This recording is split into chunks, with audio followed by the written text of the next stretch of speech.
संजय के कंधे में लग जाती है। संजय अपने आप को बहुत संभाला। इंसान के जब कांटा घुस जाला तो बर्दाश्त ना होला, तो फौजी जवान के गोली लगल हो। अब बेचारा बर्दाश्त कैसे करे, लेकिन फौजी जवान अपने आप को संभाल रहा है। तबले शरीर का बैलेंस ऐसे बिगड़ल, फौजी जवान वही नदिया में गिरल, बाबू डूब गया। भारतीय सेना लगातार कई दिन जाल डाल करके उसी नदी में खोजते रहे, लेकिन संजय का अता पता नहीं चला। तब सरकार हार मान करके शहीद घोषित कर देती है। संजय शहीद हो गया। अब संजय के घर पर बाबू डेड बॉडी ना जाता, लाश नहीं जा पाता है, नसिया तो मिलबे न करे। सिर्फ एक संदेशा जाता है कि आपका बेटा शहीद हो गया। परिवार के ऊपर लगत बाकी आज पहाड़ टूट के गिर गया।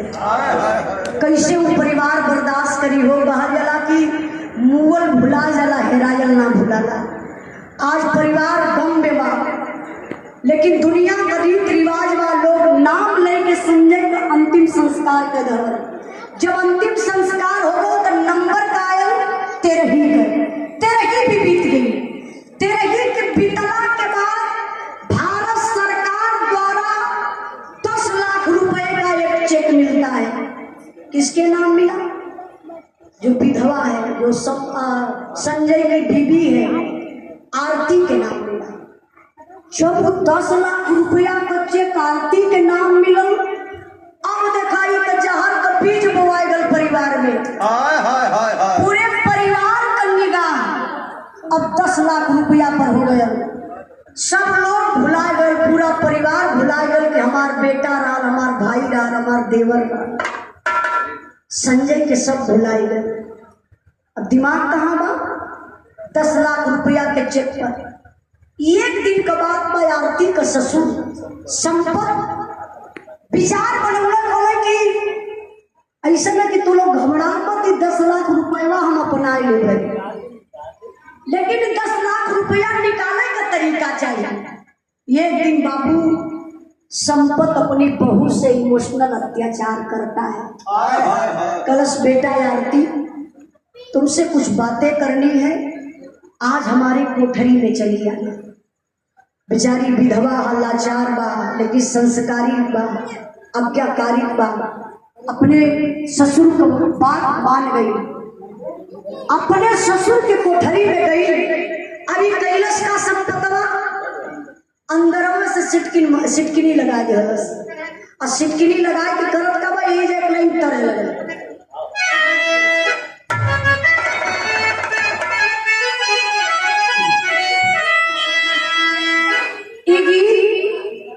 हमारे पापा का बहुत पसंद बा। हमारे पापा भी बिरहा गावल, आज भी हमके सिखावल, पहले भी सिखावल। ये गीत गावल बा स्वर्गीय रामदेव गुरु पर, लेकिन पापा कहलन कि बेटा जब तू गई है अपने अंदाज में गई है। एक पापा हमके सिखौले कैसे गावे के मास्टर साहब।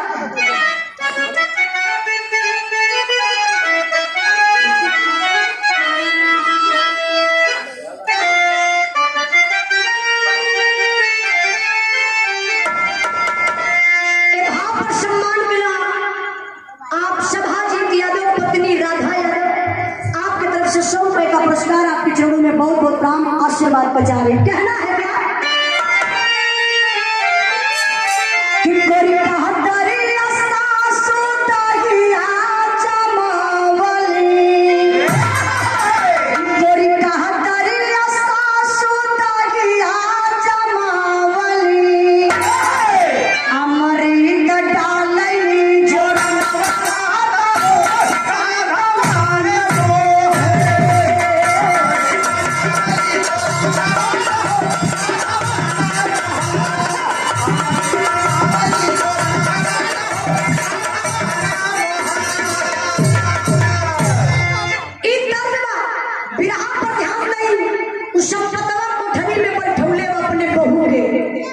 इमोशनल अत्याचार का करत बा। अरे तेहारस फौजिया जे मौतिया के की मातिया, तेहारस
लेकिन कहत का बा आरती बेटा था संजय शहीद हो गया, दर्द मुझे भी है, दर्द तुझे भी है, क्योंकि मेरा बेटा था संजय, तुम्हारा पति था संजय।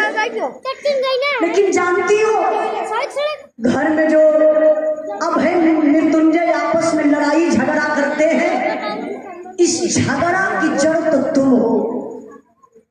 आरती सोचने लगल कलश की बाबूजी झगड़ा का जड़ हम बने, अरे हम विधवा लाचार। ए लड़का आप पंचायत करिएगा नहीं चचा जाएगा, समझ गए बाबू लड़का बेटा।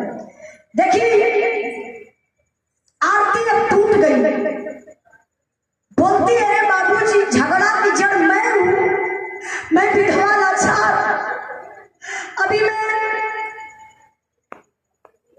विपत में हूं और आप झगड़ा की बात कर रहे हैं। जरा आप लोग सोचिए, जौने बेचारी का जवनिये में सिंदूर उजड़ गया, जे विधवा होगा वो कितना झगड़ा करे, लेकिन संपतवा की निगाह में 10 लाख रुपया ना चलता। कल बेटा सुन मेरी बात, झगड़ा मान चाहे जिन मान, तुम्हारे ही चलते घर में झगड़ा हो रही है। जानती हो जो 10 लाख रुपया तुम्हारे नाम से है, उसी पैसे के चलते अभय मृत्युंजय लड़ाई झगड़ा करते हैं। एक काम करो बेटा, 10 लाख रुपया हमारे नाम से ट्रांसफर कर दो, मैं वादा करता हूं 1 रुपया किसी के नाम से नहीं खर्च करूंगा, जब भी 1 रुपया अगर खर्चा भी करूंगा तो तुम्हारे काम से। देखा ये पपियवा का, वो बेचारी विधवा के पास रही 10 लाख रुपया, तो परिवार में झगड़ा हुई और वो 10 लाख रुपया ये बुढ़वा के नाये हो जाए तो झगड़ा खत्म हो जाएगी। अब आरती अंदर से टूट गई बाबू, हथवा जोड़ के अपने ससुर के पैरवा पर गिर गई। आरती बड़ी ऊंची बात कहलस का मास्टर साहब,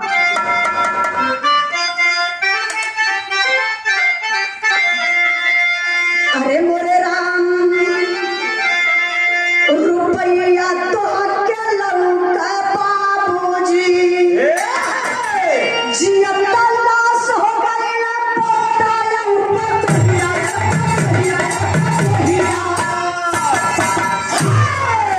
कले बाबूजी, मैं जिंदा हूं लेकिन एक लाश बन कर जी रही हूँ, जीने की हिम्मत नहीं है, छोटा बच्चा है बस उसी लिए जी रही हूँ। नहीं तो आप समझ सकते हैं इस दुनिया में विधवा को लोग किस नजर से देखते हैं।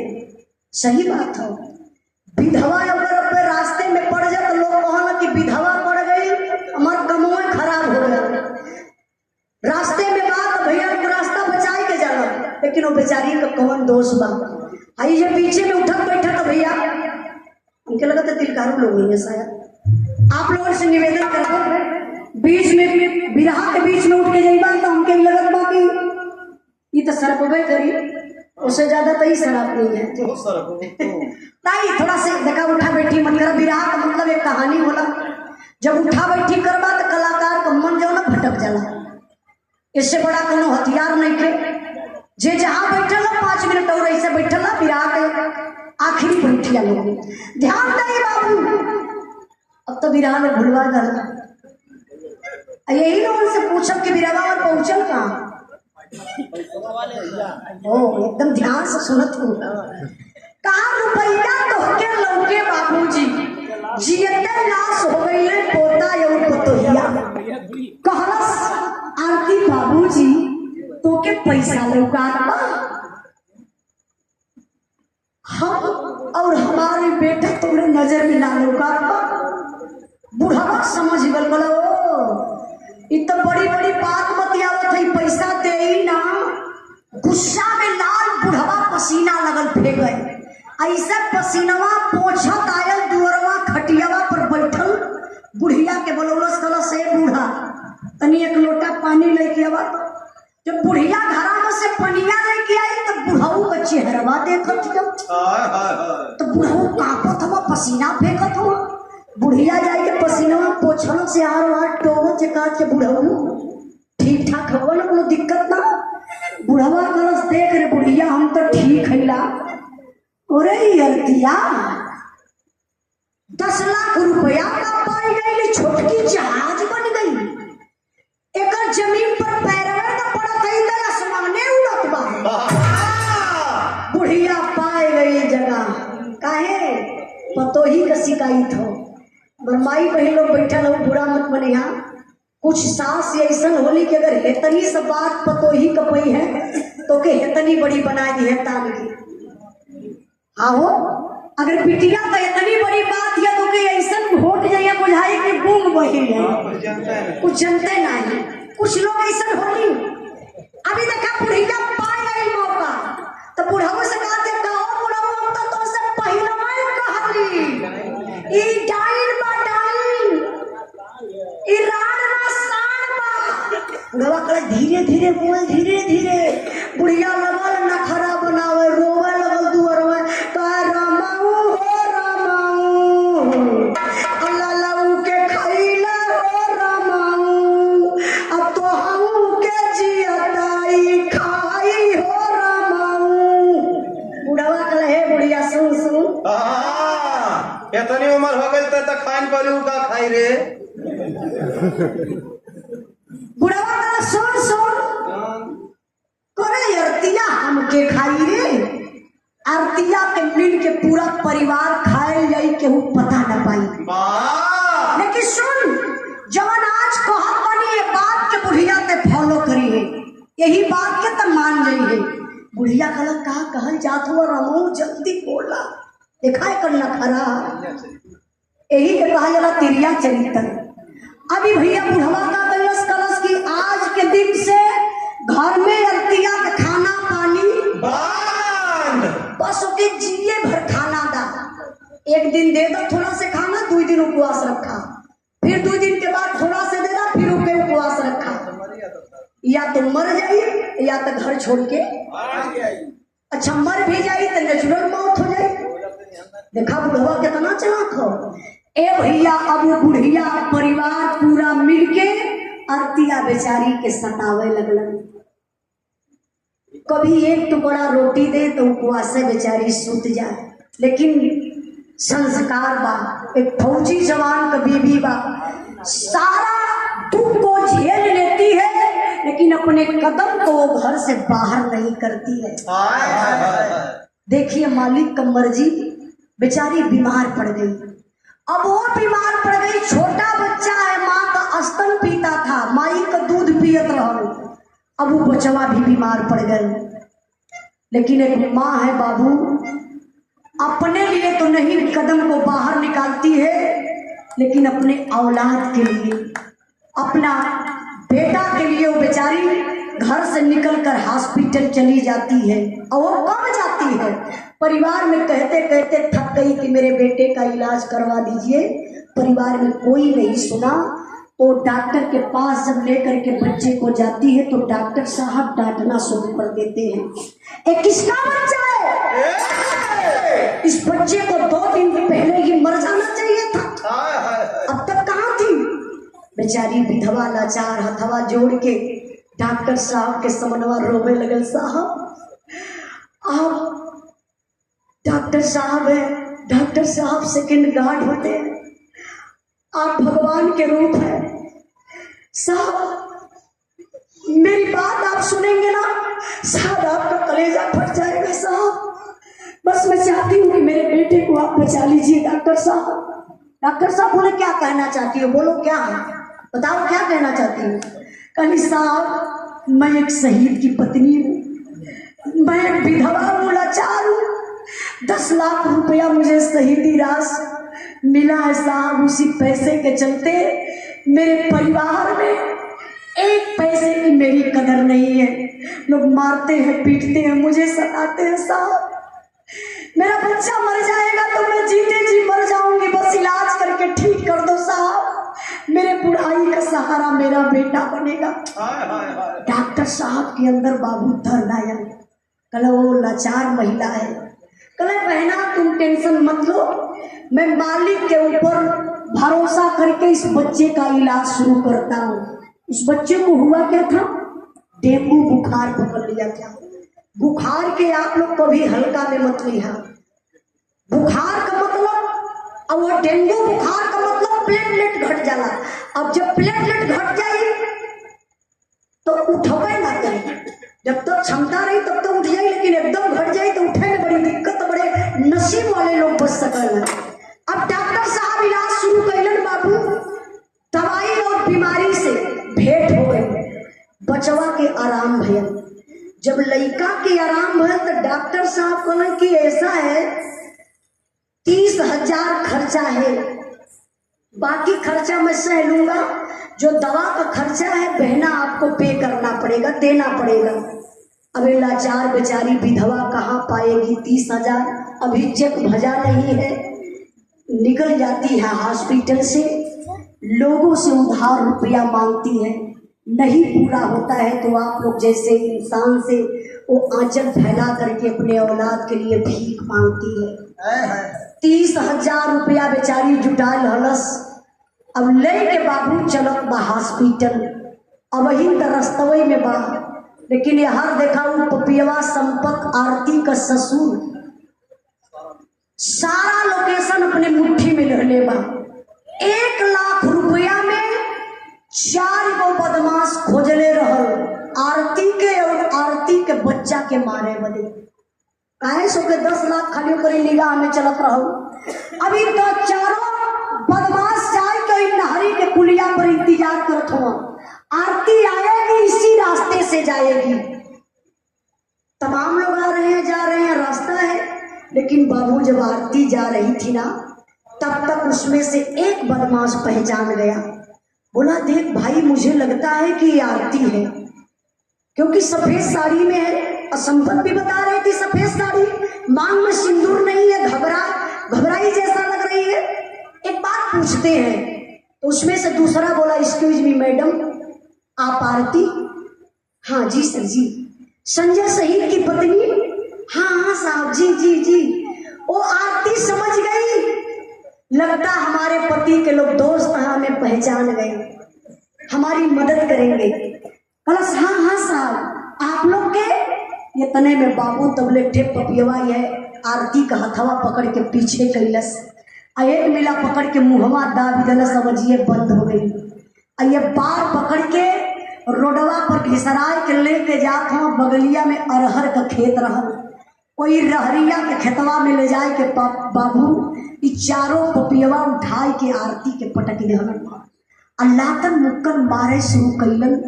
आरती रोवत बा, चिल्लात बा, एक अबला का दर्द बा। अगर दिल से आप लोग सुनेंगे ना, अंदर से कलेजा कांप जाएगा। रो के पूछत बा वो चारों बदमाशन से, का कहत बा?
भैया आप लोग मुझे क्यों मार रहे हैं?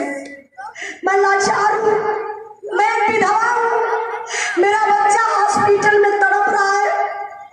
मत मारिए, नहीं तो मैं मर जाऊंगी ना। मेरा बच्चा हॉस्पिटल में तड़प तड़प के मर जाएगा, मेरे परिवार के लोग उसको देखने तक नहीं जाएंगे। फिर भी वो लोग मारते हैं। नहीं मानते हैं। बेचारी समझ गई आरती, जो मेरे पास 30,000 रुपया है, लगता है इसी चलते लोग मार रहे हैं। बैग का चैन खोलती है और 30,000 रुपया निकाल के उन बदमाशों के हाथ में रख देती है। फिर भी नहीं मानते वो पापी, मारते हैं क्यों? 30,000 तो प्लस हो गया, 1,00,000 बुढ़वा गई, 30,000 ही होगा, 1,30,000 अब हो जाएगी। अब गला दबा रहे हैं, बेचारी चिल्ला रही है, लेकिन बताया जाता है मारने वाले से बचाने वाले की बाह बाबू लंबी हुआ करती है। उसी रास्ते से फौजी जवान जा रहा था जो छुट्टी पर घर आया था। उसके कान तक आवाज गई, अरे कोई बेसहारा, कोई अबला चिल्ला रही है, किसी को मदद की जरूरत है। गाड़ी को अपने रोक दिया, कंधे पर बैग था, उस बैग को निकाल कर फेंक दिया। उधर देखता है कि आवाज आ रही है कहां से। जब छुप के बाबू अरहर के खेत में देखलस जवान, फौजी जवान है, दौड़ गया। जब दौड़ करके आरती के पास जाता है तो चारों बदमशवा 4 दिशा में भागे लगल। अपन जान के ना प्यारा, जब चारों भागे शुरू कर तब लोग फौजी जवान दौड़ाई के एक बदमाश का यह कालर पकड़लस, खींचने नहीं के आयल, वही आरती के समन्वय उठाई के पटकलस, कलस से पटक के ये ठेकुनवा लगाई के मरलस 4 के हुई। कलश के रे साला, एक कबला की मदद नहीं कर सकता है तो मारने का अधिकार कौन दिया? क्यों मार रहा था? अभी नया नया बदमाश डराए गए। कल भैया मारा मत, साफ साफ बता देवे। कल क्यों मार रहा था बोलो? कहा साहब इनकर नाम बा आरती, इनकर पति संजय शहीद। जब वो संजय शहीद फौजी जवान सुनलस, सोचने लगा कि अरे यार वही संजय क्या जो मेरा दोस्त था, जो मेरे साथ ड्यूटी कर रहा था। इस संजय की पत्नी आरती कुछ बोला नहीं और फौजी जवान सिर्फ सोचा। फिर सवाल किया उस बदमाश से, मैं ये जानना चाहता हूं कि तुम लोग क्यों मार रहे थे? कल जब साहब सुना बतिया, बताओ पानी ना कि आरती इनकर पति संजय शहीद, इनके 10 लाख रुपया का चेक मिलल बा, इनकर ससुर संपत्ति हमहन के कहले कि 1 लाख रुपया दे आरती के और आरती के बेटा के मारे बदे।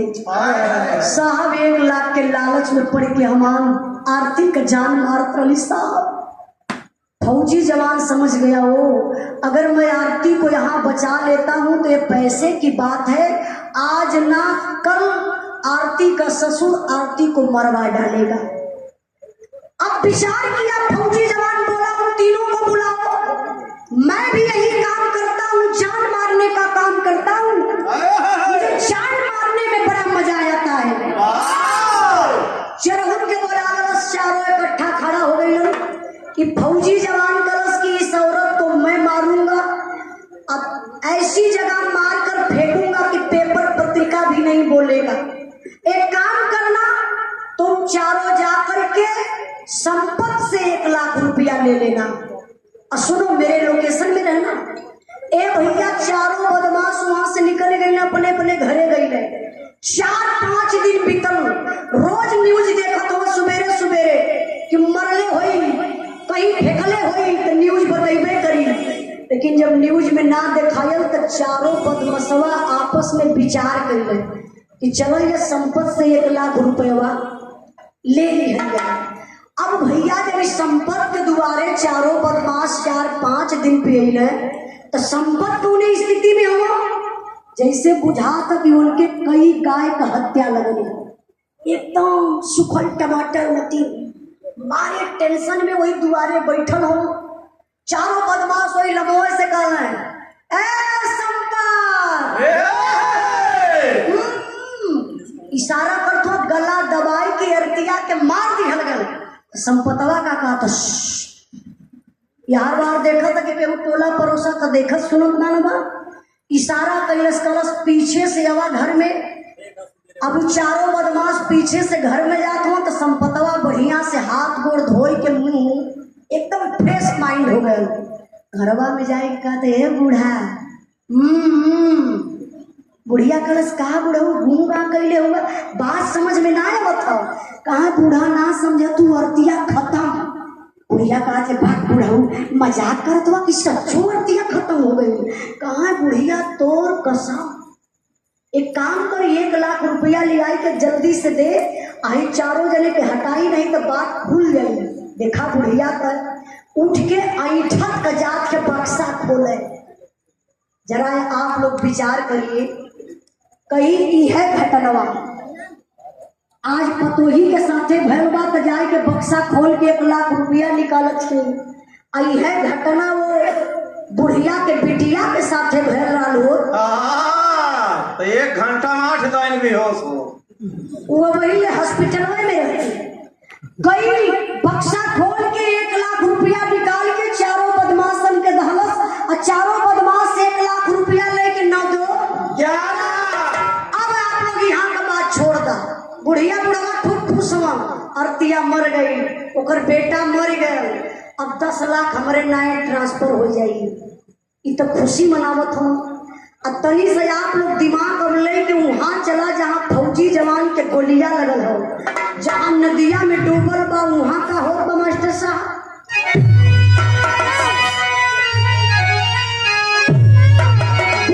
विपुल यादव सिमसल्लीपुर के धरती से अब पिंकी यादव अंकित भैया की तरफ से पुरस्कार बहुत बहुत धन्यवाद कहना है।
पूरा बोल दे कट्ठे ना ब्रिजभूषण यादव आप हमारे चाचा जी ब्रिजभूषण यादव जी गौवा का नाम सुनी न बोल रही बहुत बोलता तेंदुई बेंदुई बेंदुई गांव का नाम गड़बड़ाएगा बेंदुई। अच्छा अच्छा ब्रिजभूषण यादव बाबूजी की तरफ से 200 रुपए का पुरस्कार। ए मास्टर ही दांत चियारत हुआ ना केहू के पैसा रुपया ज्यादा ना होला केहू पैसा देला तो अपने नाम में दे देला इनके ना हाँ इनके के मशीन है भैया वो मशीनिया कर बाबू ये समय यूज करत हूँ। अच्छा बिरहा पर ध्यान दे ये हास रस का बिरहा ना कि तू हंसाओ तो हास रस का गई तो हंसा लिया। एक मल्ला जाता है मिलिट्री कैंप में बोला जय सर हाँ जय जय कौन साहब मैं जात का मल्ला हूँ मेरी बात सुनिए साहब मैं आपके पास आया हूँ मदद के लिए। जो सिंधु नदी है वहाँ एक हमारी छोटी सी झोपड़ी है मैं मछली मारने का काम करता हूँ साहब मैं मछली मार रहा था कुछ दिन पहले की बात बता रहा हूँ एक लाश बहते हुए आ रही थी हिंदुस्तानी वर्दी में थी मैं समझ गया हिंदुस्तान का जवान है शहीद हो गया। साहब मैंने उस लाश को बाहर निकाला और ध्यान से देखा तो साहब कंधे में गोली लगी थी, हल्की हल्की सांसें चल रही थी। मैंने देरी नहीं किया, साहब ले जा करके हॉस्पिटल में भर्ती करवाया। साहब उस फौजी जवान को आराम हो गया है, वो अपने परिवार से मिलना चाहता है। मेरे पास इतना पैसा नहीं है जो मैं उसके परिवार से मिलवा सकूं साहब, बस मैं इसीलिए आया हूं कि आप मदद करिए, उस फौजी जवान को उसके परिवार से मिलवा दीजिए। अब कुछ फौजी जवान जब जा करके बाबू देखते हैं हॉस्पिटल में तो अवाक हो जाते हैं। अरे भाई संजय, तू तो शहीद हो गया था, तू जिंदा कैसे मिला? संजय अपनी बात को बता रहा है। मीडिया वाले आए हो, कोई टीवी पर दिखावत बा जो संजय शहीद हुआ था, और संजय जिंदा मिला, हॉस्पिटल में मिला। कल सैनिक सम्मान के साथ संजय के परिवार में ले जाकर के संजय के परिवार से मुलाकात करवाया जाएगा। टीविया पूरा हिंदुस्तान देखत रहा बाबू। वह टीविया संपतवा सरवा देखत रहा। हाँ, जब उस संपतवा देखलस तो बड़ा खुश भर गया है बूढ़ा। अरे यहाँ वही देखा टीविया पे बुढ़िया कलश का ये बुढ़ऊ तो के टीविया टिपका के उम्र में लौका था और कोनो काम ना हो। बुढ़वा कलश जल्दी से आवा तनी चश्मा ले ले, या बुढ़िया अलमारी से उतार के चश्मा लगौलस। आ जब आज के टीवी पर देखलस तो कहा जे कहो या भाई बाबू ये तो हमारे संजय मत लगा था कौनो। बुढ़वा कलश सीना तिना हो जो अपने गांव में ना गाड़ी बुढ़वा कट देना लो नहीं, हम मंच पे थोड़ी ऐसे कर सके, आप लोग समझ जाइए। जैसे बुढ़वे का गाड़ी और दे देना बुढ़िया मन के वो गाड़ी का प्रयोग करके बुढ़वा कलश चिन्हत ना हो आपन बेटवा संजैया हा संजैया। देखा केहू का कुछ बिगड़ले ना रही, घर में कुल खुशी है ना। वो तो पहली खुशी की अरतिया मर गई, देखा अरतिया मर गई, पतो के खुशी हो। दूसरी खुशी हमारे नया 10 लाख रुपया ट्रांसफर हो गई हुई। तीसरी की खुशी में बेटवा जियत मिलल, फिर नौकरी करी रुपया कमाई। असू बुढ़िया अब की बार संजैया का बियाह करब ना निम्मन पतो हरिया दोनों जने काम चली रे। अरे वही बूढ़ी बूढ़ा तेल पानी लगाई नहीं जाके तू लगवाई है कहीं बुढ़वा वाला संजैया का बियाह करबे ना पारी त खूब दहेज लेबे, अब वही ले पपियावा के रुपये के कमी बा। ए बाबू कल हुआ सैनिक सम्मान के साथ संजय को लोग लेकर के संजय के परिवार में आते हैं। ऐसे ही मंच लगल बा, मीडिया वाले आयल हुआ, जैसे आप लोग बिरहा सुनाल हुआ वही तरीके से पूरे क्षेत्र का जनता जुटल बा। काहे लोग कहा कि आज तक जे शहीद भेल जिंदा मिलल ना, ई बतिया झूठ बा कि शहीद चल के नजदीकवे से देख लिया। भीड़ जुटल बा, मीडिया वाले सवाल पर सवाल करते हुए संजय आप अपने अंदर की फीलिंग बताइए, आप जिंदा मिले, आपका परिवार मिला, समाज मिला, और आप अपने अंदर की कुछ फीलिंग नहीं बता रहे हैं, कुछ बताइए आपको कैसा लग रहा है। तो संजय हर बार खाली ताकत कहा माई बा बाबू हम चाची चाचा गांव पूरा सब लोग कहा था, लेकिन ये महफिल में ये दरवाजे पर हमार दुल्हनिया ना लौकात बा। मन में सोचत फौजी जवान यहाँ बार ऐसे ताकत तब ले बुढ़िया बेटवा के दिल का बात समझ गई। कल ओ तो संजैया का यहाँ खोजा था। बुढ़िया दौड़ के गई अपने बेटवा के लगल ऐसे सुहरावे। फिर देखा वहाँ तिरिया चरित्र अपन शुरू कैले बा। कहा थे कि ललू हम बुझत नहीं रहे अखिया जी की तो आर खोजत के ना ओकर अखिया तो के खोजलस ना हीरा 10 लाख रुपया पौलस जान गई कि शहीद हो गई ललू। अब 10 लाख रुपया ले के कोनो दूसरे मर्दे के साथे फरार हो गई। देखा जो संजय इमोशनल में था वो तेवर में आ गया। बोला माँ, ऐसी नारी की मेरे जिंदगी में कोई जरूरत नहीं है। अब संजय के का पता कि हमार माई मंथरा करो लगा करत हैं। तबले तो बाबू गजब हो गए। अच्छा गजब का भले ऐसे ही जनता जुटल बा, वही जनता में से एक आवाज आई जो करे जब के चीर लहलस। वो आवाज के कर रहा कैसे रहा मास्टर?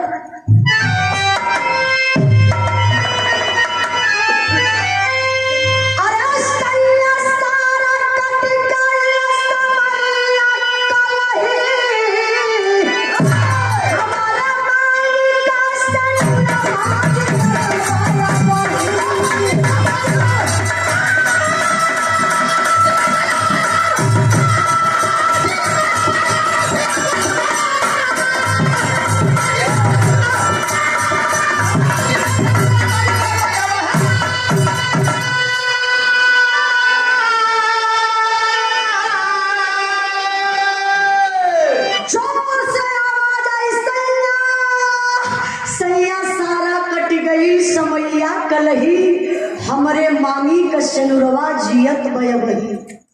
सैया सैया का आवाज के कर रहा हूं। पूरी पब्लिक ये पीछे मुड़ के ताका लगल के रे कौन औरत है जो संजय को अपना पति बना रही है? पब्लिक तना चीना था भैया, लेकिन संपतवा तो चिंता बुढ़वा चीन गया। कलो सरे दादा रे दादा, इत सब गद्दारी हमारे साथे कैले। 1 लाख रुपयों ले गई जियते लिया पहुंचाऊ गई न अर्तिया के जियते पहुंचा दू। बुढ़वा केहू से कुछ कहलस ना, डिब्बा में पानी उठौलस और लैट्रिन का बहाना करके धीरे से पीछे गली से निकल चल गए। अब बुढ़िया देखलस, चीन गई बुढ़िया, कहलस आही दादा इता अर्तिया बा कि कौनो अर्तिया के हम सकल बा। तनी सारती अब करीबे आई ला बुढ़िया चिन्ह गई। दौड़ के गई कहाँ? अपने बेटवा संजय के पास जाए के भारी अकवारी पकड़ के चिल्लाए शुरू कैलस, सरे लाल हो लाल। डाइन खड़ी है डाइन। कहाँ खड़ी है? वो संपतवा के घरा। तो हथवा यार कैसे करत हो ना? अरे हमारा सीधा है, अरे पड़ा यार का यार उड़ जाई चली पब्लिक का डाइन समझे बिरहा बना ये पागल आदमी हो। बुढ़िया का सरे लाल हो लाल, डैनिया आई गई तो के फिरो खाई। ये तना कहीं के बुढ़िया नखरा बनाए के धड़ाम से गिरल। लोग बेना डरावत हो कि बुढ़िया का हाथ उभर गए। बुढ़िया तो नखरा में बा। तब ले बाबू गजब हो गए हो। आरती बेचारी आई अपने पति के पैरवा कैसे गिरत है। वाह वाह रे संजय, कितना निर्दयी हो गया संजय। खींच के मरला से ये तमाचा। आरती के मरला जब ही मलपटा पर आरती तीर बिछाई कर जमीन पर गिर गई। कल पति ने कौने जन्म का बदला चुकावत हुआ। इतना दिन हम विधवा का जिंदगी कैसे कैसे जियत रही, आज के तू पहचानत ना हुआ, मारत हुआ। फौजी जवान कहना सुन मेरी बात, तेरे जैसी नारी इस जमाने में जिंदा नहीं रहना चाहिए। शहीद मैं हुआ था ना कि शहीद मेरा परिवार हुआ था। मैं देश का रक्षा कर सकता हूं, तू मेरे परिवार की रक्षा नहीं कर पाई। 10 लाख रुपया तुझे क्या मिला? तू दूसरे पराये पुरुष के साथ में चली गई। तबले फिर खिंचलस तमाचा। तबले वही बीच भीड़ बसे एक आवाज आई, संजय तुझे 26 तिरंगे की कसम, तुझे तेरी वर्दी की कसम, तुझे भारत माँ की कसम, अगर संजय एक तमाचा आरती को छुया तो मुझे पहचान रहा है मैं कौन हूं। तबले फौजी जवान उठ के खड़ा हो गए, दौड़ के गए वही भीड़ी में गले मिले लगल। रहल के उहे देवानंद फौजी जे आरती के बचौले रहल। कहले करे भाई तू आरती को मार रहा है रे? क्या कसूर है आरती का? आरती मेरे धर्म की बहन है। आरती किसी पराये पुरुष के साथ में नहीं गई थी, आरती को मैं ले गया था। मैं सुन भाई, अगर सारी जानकारी तुझे लेना है ना तो बुलाइए अपने पिता संपत को। अब भैया संपत तो साला गायब संपत तो गायब उनकर पता ही ना चला था। 4-6 लड़का खोजत खोजत पौले कहाँ संपत के? वही पिछवाड़े एगो रहरी का खेत रहल, उहे रहरी का पेड़ पकड़ के संपत 280 वाली मार के एकदम फिट यह खरीद के दहलऊ डाल वो पेड़वा पकड़ के सीताराम सीताराम जपत के अब हम बच जाएंगे। कांड कैले हुआ बचवा कहल जला कि चोरी हत्या पाप खुले आपसे आप लड़का गैला देखना कनक देखा कक्का हो देवा कले कक्का चला घरा चेक बटत हलेला कले यहाँ का चला।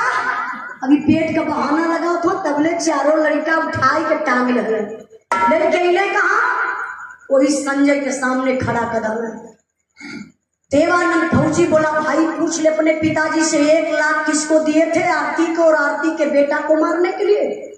अब संपत उनके बतिए ना बतिए कहाँ तक कहाँ का हथवा जोड़ के कहा था हे लाल तू के हुआ हमारे घर में खुशी आई, हमार बेटा जियत मिलल, हमार पतो जिंदा मिल गई, तू आग लगावत हुआ।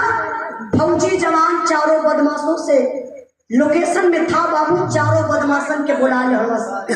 जब सारी बात खुल गई तब संजय के विश्वास भलो पैसा के लिए हमार माई बाप हमार पूरा परिवार हमरे बेटा और हमरे पत्नी के मारे का प्लान बनौल।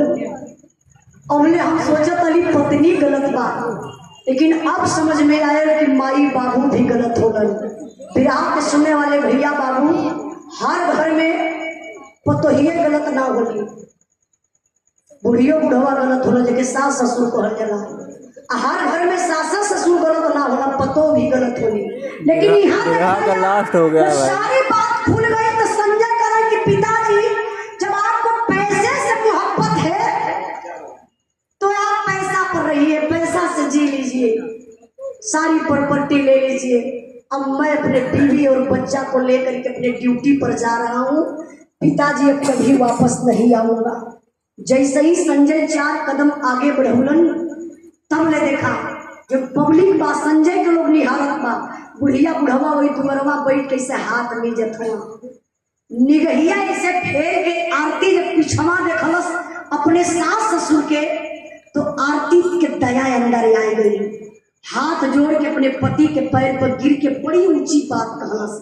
का कहलस मास्टर साहब?